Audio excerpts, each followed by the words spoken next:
Varicose veins కి సరైన చికిత్స కోసం సంప్రదించండి ఎవిస్ హాస్పిటల్.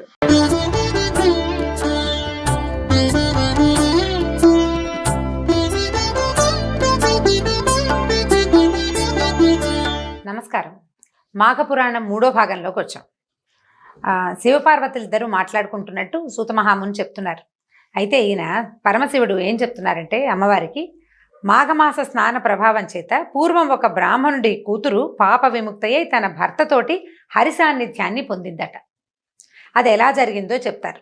ఏం చెప్తున్నారు? పార్వతీదేవి అడిగింది, ఆ బ్రాహ్మణ పుత్రికి ఎవరు, ఆవిడ చేసిన పాపం ఏమిటి, పాప విముక్తి లభించింది అంటే పాపం చేసినట్టే, ఆమె చేసిన తప్పు ఏమిటి, ఏం తప్పు చేసింది, ఆమె ఏ తప్పు నుంచి ఆమె విముక్తిని పొందింది అని పార్వతీదేవి పరమశివుడిని అడిగిందట.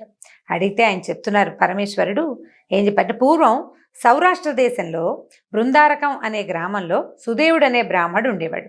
ఈయన చాలా ఆచారవంతుడు, వేదశాస్త్ర పండితుడు. ఆ కాలంలో ఏంటంటే పండితుల దగ్గర శిష్యులు ఉండేవాళ్ళు, బాగా పండితుల్ని రాజులు పోషించేవాళ్ళు. చాలామంది అక్కడి నుంచి ఇక్కడి నుంచి విద్యాభ్యాసానికి వచ్చేవాళ్ళు. విద్య పూర్తయ్యాక విద్యార్థులు వెళ్ళిపోతూ ఏదైనా గురుదక్షిణ ఇవ్వగలిగితే ఇచ్చేవాళ్ళు, గురుదక్షిణ వాళ్ళు ఇచ్చినా ఇవ్వకపోయినా రాజు ఈ గురువులని పోషించేవాడు. అప్పటి కాలంపు లక్షణం అన్నమాట అది. ఇట్లా ఎవరు పాఠశాలలు నడిపిస్తారో వాళ్ళకి భోజన సదుపాయం రాజ్యం నుంచి వచ్చేసేది.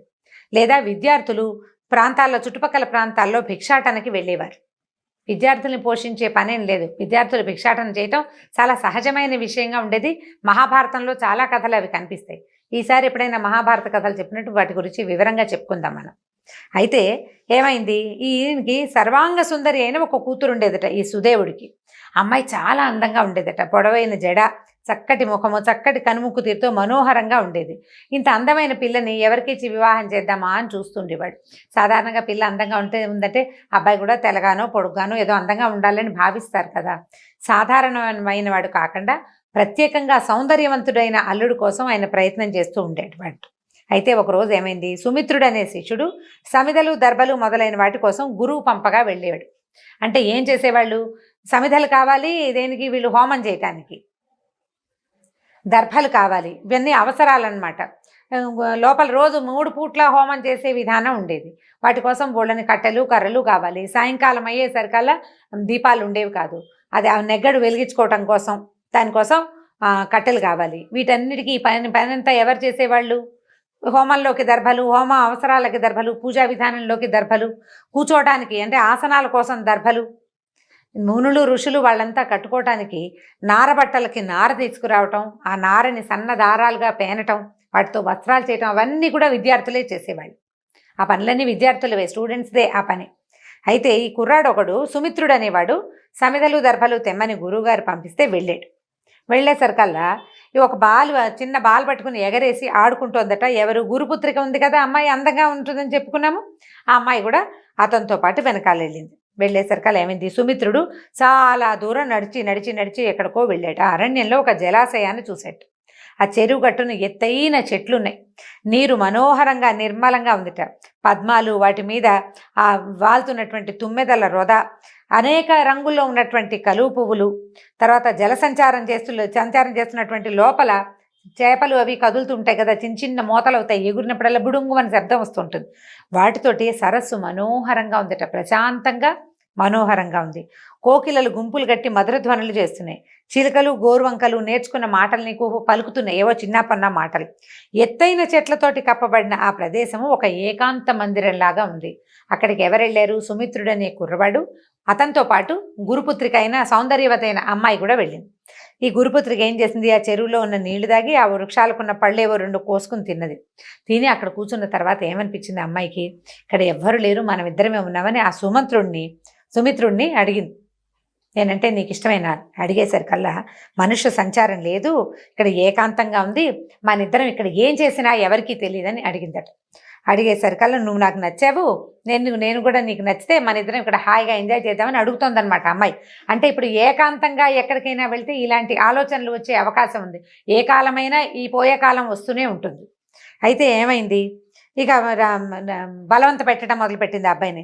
ఆ అబ్బాయి కాస్త ముందు వెనకబడ్డాడు. అయ్యో నువ్వు ఇట్లా అనకూడదమ్మా, నువ్వు గురుపుత్రికవి, నీ ఆలోచనే తప్పు, ఇలా ఏకాంతంలో ఈ రకంగా ప్రవర్తించకూడదు, పైగా నువ్వు గురుపుత్రికవి, నీకు వివాహం కాలేదు, నువ్వు బాలికవి, నువ్వు పైగా గురుపుత్రిక సోదరి సమానం, నువ్వు నాకు చెల్లెలతోటి సమానం, ఇట్లా మన్మథ పారవశ్యంతో మాట్లాడుతున్నావు, ఏకాంతంగా ఉండేసరికి నీకు ఇలాంటి పిచ్చి ఆలోచనలు వస్తున్నాయి, నేను పొరపాటును కూడా నీతోటి ఇలాంటి పనులు చెయ్యను అని నన్ను వదిలిపెట్టేసేయమని బలవంతంగా అతను ఎంత చెప్పినా అమ్మాయి వినలేదట. ఇంటికి వెళ్ళిపోదాం, ఈ తప్పు చేస్తే చిరకాలం నరకవాసం చేయాల్సి వస్తుంది, ఇంటికి వెళ్ళిపోదాము, గురువుగారు మన కోసం ఎదురు చూస్తారు, ఆలస్యం అయితే నిన్ను దండిస్తారు, నిన్ను కూడా కేకలేయచ్చు, సమితలు దర్భలు ఎక్కడ ఉన్నవి ఏరుకున్నవి చాలు పుచ్చుకుని ఇంటికి వెళ్ళిపోదాన్ని రమ్మన్నాడు. అనేసరికలు గురుపుత్రికి ఒప్పుకోలేదట. ఇప్పుడు పుచ్చివాడ కన్యారత్నము, సువర్ణము, విద్యాదేవత, అమృతత్వము స్వయంగా చెంత చేరినప్పుడు వలదన్నవాడు మూర్ఖుడు. అవి స్వయంగా మన దగ్గరికి వస్తే వాటిని కాదనకూడదట. కాబట్టి మన ఇద్దరం హాయిగా ఇక్కడ ఉందామని ఎంత బలవంతమో పెట్టిందట. ఒకవేళ నువ్వు కాదంటున్నావు కదా, నువ్వే వెళ్ళిపో, నేను చచ్చినా ఇక్కడి నుంచి రాను, నన్ను ఇక్కడ వదిలిపెట్టేసి కనుక నువ్వు వెళ్ళావో మా నాన్న నేను శపిస్తాడు, నువ్వు వెళ్ళిపోయిన తర్వాత నాకేమనిపిస్తుందో నేను చెరువులో దూకి ఆత్మహత్య చేసుకుంటాను, కాబట్టి నేను చచ్చిపోతాను నువ్వు కనుక వెళ్ళావంటే అని బలవంత పెట్టేసింది. అని చేసేసరికి ఇతను ఏమీ చేయలేక సరేనని ఒప్పుకున్నాడు. ఏం చేశారు, బోల్డంతసేపు ఆ చెరువులో జలకాలాడుతూ ఇద్దరు ఏకాంతంగా ఉండిపోయారు చాలా సమయం పాటు. చివరికి ఏం చేశాడు, బాగా చీకటి పడే వేళకి సమితలు దర్భలు వాటిని పట్టుకుని ఇద్దరు కలిసి వెళ్ళారు. వెళ్ళిన తర్వాత ఈ కూతురుని చూసి ఏమనుకున్నాడు ఆయన, గురువుగారు ఇన్ని సమితలు దర్భలు తెచ్చిన పిల్లాన్నేమో మెచ్చుకున్నాడు, అమ్మ ఏమిటమ్మా అలసిపోయావు, చక్కగా ఏదైనా పాలు పళ్ళు తిని పడుకోమ్మా, విశ్రాంతి తీసుకోమన్నాడు. విశ్రాంతి తీసుకోమని పంపించేస్తే ఈ అమ్మాయి కానీ అబ్బాయి కానీ ఇలాంటి విషయాన్ని ఎవ్వరికీ షేర్ చేయలేదు, ఎవరికీ చెప్పలేదన్నమాట. తండ్రి ఆ అమ్మాయిని ఏం చేశాడు, కొంతకాలం తర్వాత కాశ్మీర దేశ అయినటువంటి ఒక ఉత్తమ బ్రాహ్మణ యువకుడికి ఇచ్చి వివాహం చేశాడు. చేసేసరికి కొంతకాలానికి భర్త మరణించాడు, భర్త చనిపోయాడు. ఈ భర్తని కోల్పోయి అమ్మాయి నేల మీద పడి ఏడుస్తున్న కూతురుని చూసేసరికి సుదేవుడు చాలా దుఃఖపడ్డాట. ఇదేంటి, సుఖపడాల్సిన వయసులో నా కూతురికి ఇలాంటి దుఃఖం వచ్చింది, బాధాకరమైన వైధవ్యం వచ్చింది, ఇలాంటి బాధని నా కూతురికి కలిగించిన బ్రహ్మ ఎంత దుర్మార్గుడో కదా, అయ్యో నా దేవుడా ఇలా చేసావు, నా పిల్లని ఇప్పుడు సంతోషంగా ఉండవలసిన వయసు, ఇట్లా చిన్న వయసులోనే వైధవ్యం వచ్చింది నా కూతురికని విపరీతంగా దుఃఖించట.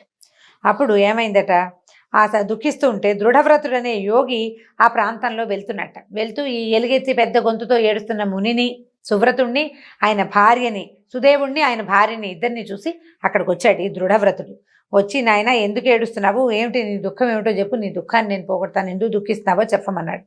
చెప్పమనేసరికల్లా ఈయన మెల్లిగా వీళ్ళిద్దరిని చూపించి ఇది జరిగింది నాయన అని చెప్పేసరికల్లా ఆయన ఏమన్నాడంటే, దృఢవ్రతుడు కాసేపు ధ్యానం చేసి, అయ్యా నీ కూతురు ఈ అమ్మాయి ఏం చేసిందంటే పూర్వజన్మలో క్షత్రియ కులంలో పుట్టింది, ఇంతకు ముందు జన్మలో క్షత్రియ కులంలో పుట్టి మరి దుష్ప్రవర్తన కలిగి ఉంది.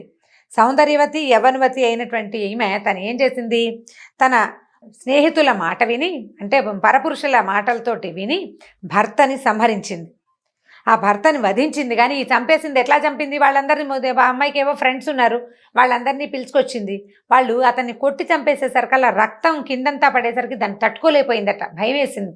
రక్తాన్ని చూసేసరికల్లా చూసి ఆమె ఆత్మహత్య చేసుకుందట. అయితే ఆమె పతిహత్య ఆత్మహత్య రెండూ దోషాలే.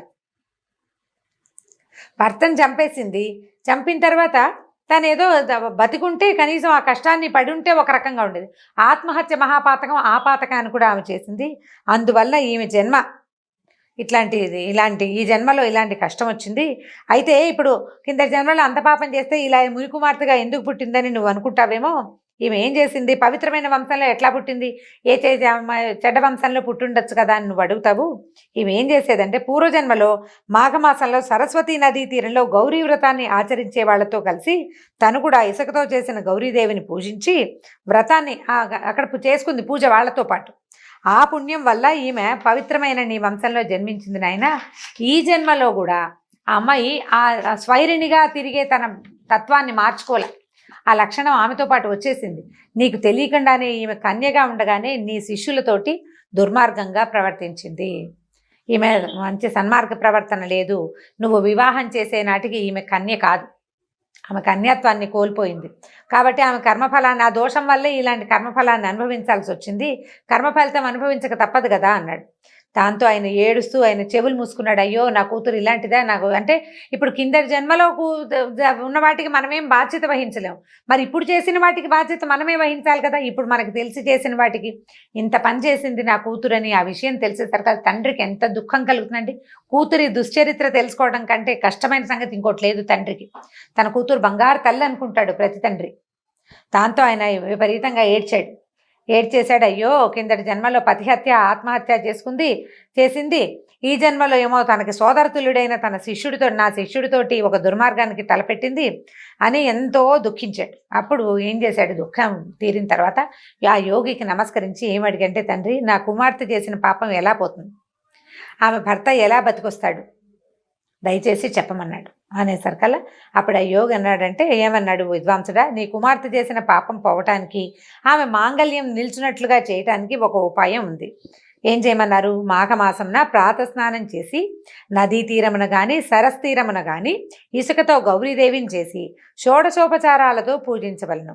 సువాసనులకు దక్షిణతోటి ఆ గౌరీదేవిని సమర్పించవలను. అంటే ఇసుకతో చేసిన గౌరిని సువాసనులకి సమర్పించాలట, పూజ చేసిన గౌరీదేవిని. ఈ విధంగా ప్రతిదినము చేయించు ఈ అమ్మాయితోటి. ఈమె భర్త తిరిగి జీవిస్తాడు, ఈమె పాపాలు నశిస్తాయి. మాఘశుద్ధ తదీనాడు 2 కొత్త చేటలు తెచ్చి వాటిలో చీర, రవికలగుడ్డ, ఫలపుష్పాదులు, పసుపు కుంకుమ మున్నగున్నవి సువాసిని అలంకారాలని ఉంచి దక్షిణ తాంబూలాలతో వాయనాన్ని ఉంచి సువాసిని పూజ చేసి ముత్తైదువులకిచ్చి 7 మార్లు ప్రదక్షిణ నమస్కారాలు ఆచరింపు చేయము. ఆ సువాసినికి షడ్రశోపేత భోజనం పెట్టి గౌరవింపవలను. మాఘమాసమున ప్రాతకాల స్నానముల చేతను పైన చెప్పిన వ్రతాచరణము చేతను ఈమెకు పాపక్షయము కలుగును. భర్త పునర్జీవితుడై మాంగళ్యము నిల్చును. మాఘస్నానం చేసిన విధవరాలు విష్ణులోకాన్ని చేరుతుంది. మాఘస్నానం చేసి గౌరీవ్రతం ఆచరించిన సువాసిని తన మాంగళ్యాన్ని నిలుపుకొని చిరకాలము సుఖించును.